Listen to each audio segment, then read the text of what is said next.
कर खुदी को बुलंद इतना कि हर तकदीर से पहले खुदा बंदे से खुद पूछे, बता तेरी रजा क्या है। हिंदी का अंग्रेजी अनुवाद ता है बिन नौकर का आता, इंग्लिश इन इजी चैप्टर 3 का यह दूसरा भाग अर्थात पार्ट 2 है। इस वीडियो में मैं चुका है हैज हैव को लाता, यह गो को है गौन बनाता, अधिक समय से काम जो चलता, हैज बीन हैव बीन को है लाता, क्रिया अंत में इंग लगाता। इस संबंध में चर्चा करूँगा। एक बात और, बहुत जल्द मैं ऑनलाइन पढ़ाना शुरू करने वाला हूँ। उस समय मैं उस विषय को सबसे पहले पढ़ाऊँगा जिसका वीडियो मैंने YouTube पर डाल रखा है। तो यदि आप इस चैनल को सब्सक्राइब कर लेते हैं और पहले से वीडियो को आप देखे हैं, तो जब मैं पढ़ाऊँगा तो जो भी आपका दुविधा होगा, सारा दुविधा दूर हो जाएगा। आपके सुझाव और आपकी शिकायत दोनों सादर आमंत्रित हैं। अभी भी कमेंट बॉक्स में आप कमेंट कर सकते हैं। चुका है हैज हैव को लाता, यह गो को है गौन बनाता। अर्थात जिस वाक्य के अंत में चुका है रहेगा, उस वाक्य के अंग्रेजी अनुवाद में हैज या हैव का प्रयोग होगा, साथ ही क्रिया के तीसरे रूप का प्रयोग होगा। अब प्रश्न यह उठता है कि क्रिया का तीसरा रूप क्या है। तो यहाँ यह स्पष्ट करना आवश्यक है कि क्रिया के 5 रूप होते हैं, पर मैं यहाँ क्रिया के सिर्फ 3 रूप की चर्चा करूँगा। शेष 2 रूप की चर्चा आगे चलकर करूँगा। क्रिया के 3 रूप, उदाहरण के लिए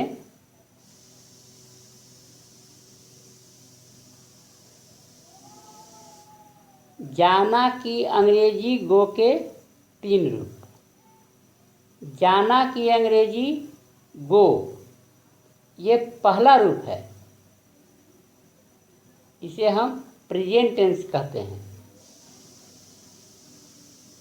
जाना की अंग्रेजी गो का दूसरा रूप गया अर्थात वेंट, ये हुआ पास्ट टेंस रूप। और जाना का तीसरा रूप जा चुका अर्थात गॉन, ये है पास्ट पार्टिसिपल रूप। इसी प्रकार करना की अंग्रेजी डू, ये पहला रूप है प्रेजेंट टेंस। करना का दूसरा रूप किया डिड, पास्ट टेंस। करना का तीसरा रूप कर चुका डन, पास्ट पार्टिसिपल रूप। इसी प्रकार खाना की अंग्रेजी ईट, पहला रूप है प्रेजेंट टेंस। खाना का दूसरा रूप खाया एट, पास्ट टेंस। खाना का तीसरा रूप खा चुका, पास्ट पार्टिसिपल ईटेन। खा चुका की अंग्रेजी ईटेन। चुका है हैज हैव को लाता, यह गो को है गॉन बनाता। इस वाक्य के उदाहरण के लिए एक वाक्य लेते हैं, मैं जा चुका हूँ। मैं की अंग्रेजी आई। इसके बाद हैज या हैव का प्रयोग, तो आई के साथ हैव का प्रयोग होता है। इसके बाद क्रिया का तीसरा रूप, तो क्रिया जाना, जाना का तीसरा रूप गॉन। अतः इस वाक्य का अंग्रेजी अनुवाद हुआ आई हैव गॉन। यहाँ जिन पृष्ठों को मैंने जोड़ा है उससे शेष क्रिया के तीनों रूप आप याद कर सकते हैं।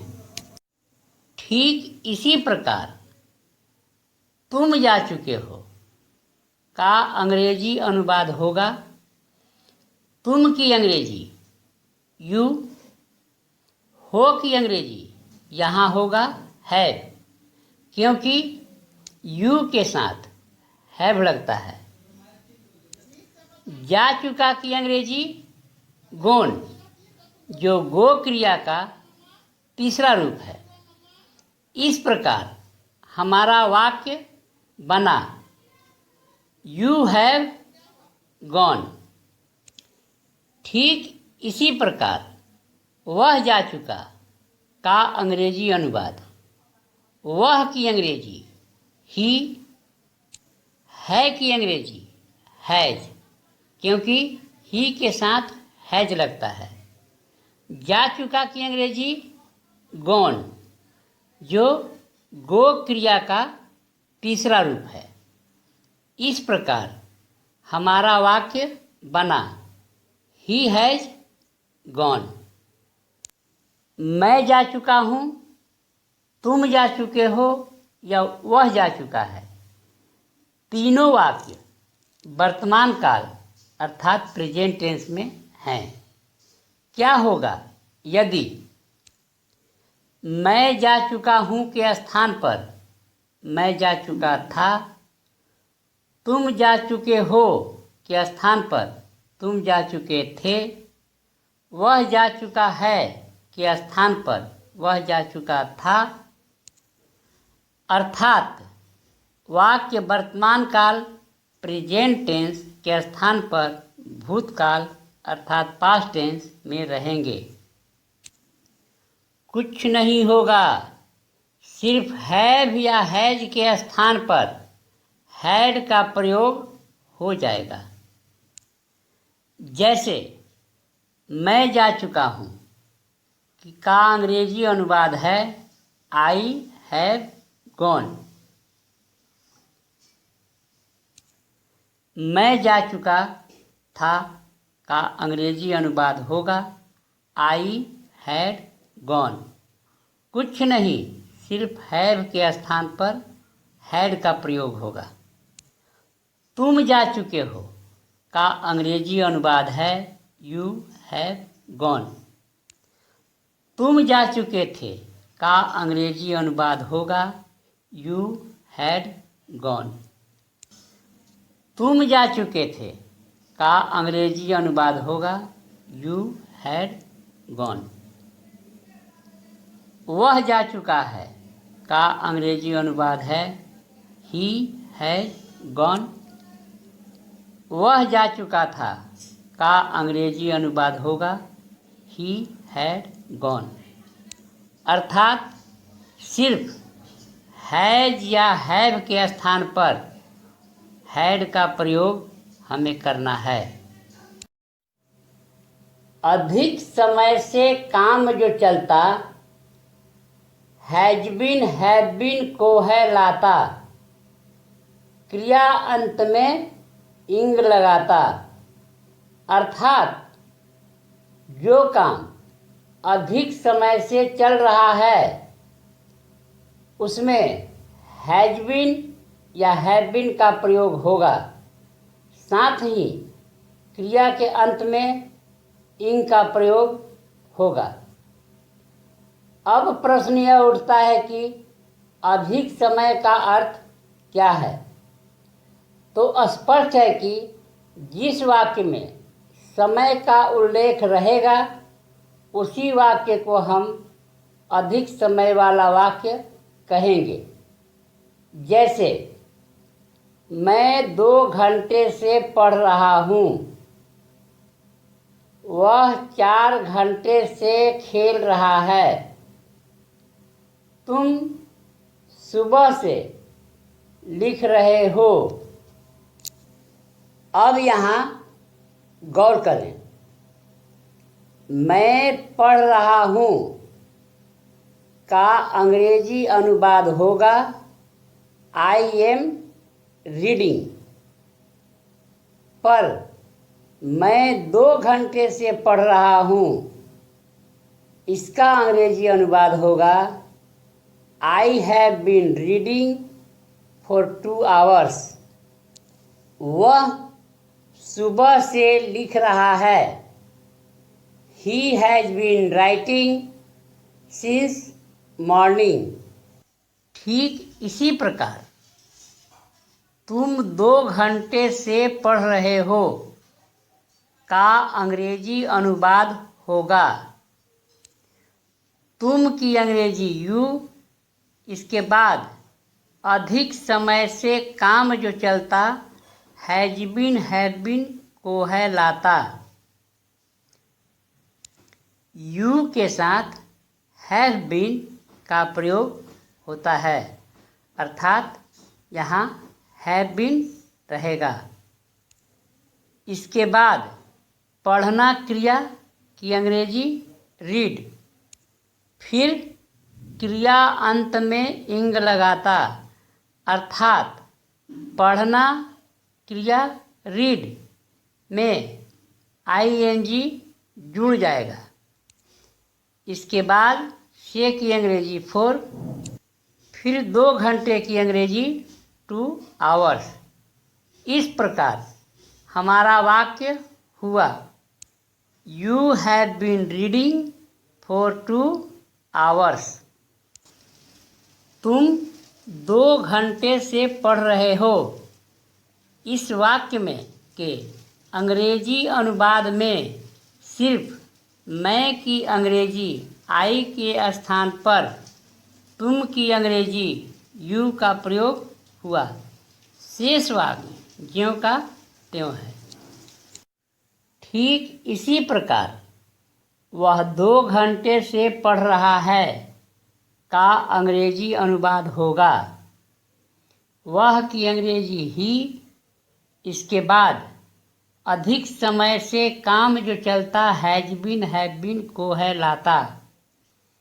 तो ही के साथ हैज बीन का प्रयोग होता है, अर्थात यहाँ हैज बीन का प्रयोग होगा। इसके बाद पढ़ना क्रिया की अंग्रेजी रीड, इसके बाद क्रिया अंत में इंग लगाता, अर्थात पढ़ना रीड क्रिया में आईएनजी जुड़ जाएगा। इसके बाद से की अंग्रेजी 4, फिर 2 घंटे की अंग्रेजी 2 आवर्स। इस प्रकार हमारा वाक्य हुआ he has been reading for 2 hours. इस वाक्य में सिर्फ हैव के स्थान पर हैज का प्रयोग हुआ और तुम की अंग्रेजी यू के स्थान पर वह की अंग्रेजी ही का प्रयोग हुआ। मैं 2 घंटे से पढ़ रहा हूँ और मैं 2 घंटे से पढ़ रहा था के अंग्रेजी अनुवाद में सिर्फ हैज या हैव के स्थान पर हैड का प्रयोग होगा, शेष वाक्य ज्यों का त्यों रहेंगे। जैसे मैं 2 घंटे से पढ़ रहा हूँ का अंग्रेजी अनुवाद होगा I have been reading for 2 hours. और मैं 2 घंटे से पढ़ रहा था का अंग्रेजी अनुवाद होगा I had been reading for 2 hours. तुम 2 घंटे से पढ़ रहे हो का अंग्रेजी अनुवाद होगा you have been reading for 2 hours. और तुम 2 घंटे से पढ़ रहे थे का अंग्रेजी अनुवाद होगा you had been reading for 2 hours. वह 2 घंटे से पढ़ रहा है का अंग्रेजी अनुवाद होगा he has been reading for 2 hours. और वह 2 घंटे से पढ़ रहा था का अंग्रेजी अनुवाद होगा he had been reading for 2 hours. अभी तक हिंदी के अंग्रेजी अनुवाद में जिन वाक्यों के बारे में मैंने चर्चा की सभी सकारात्मक वाक्य अर्थात अफर्मेटिव सेंटेंस हैं। चैप्टर 3 के पार्ट 3 में मैं नकारात्मक वाक्य अर्थात नेगेटिव सेंटेंसेस के बारे में मैं चर्चा करूँगा। और चैप्टर 3 के पार्ट 4 में मैं प्रश्नवाचक वाक्य अर्थात इंट्रोगेटिव सेंटेंसेस के बारे में मैं चर्चा करूँगा। वंदे मातरम। जय हिंद, जय भारत।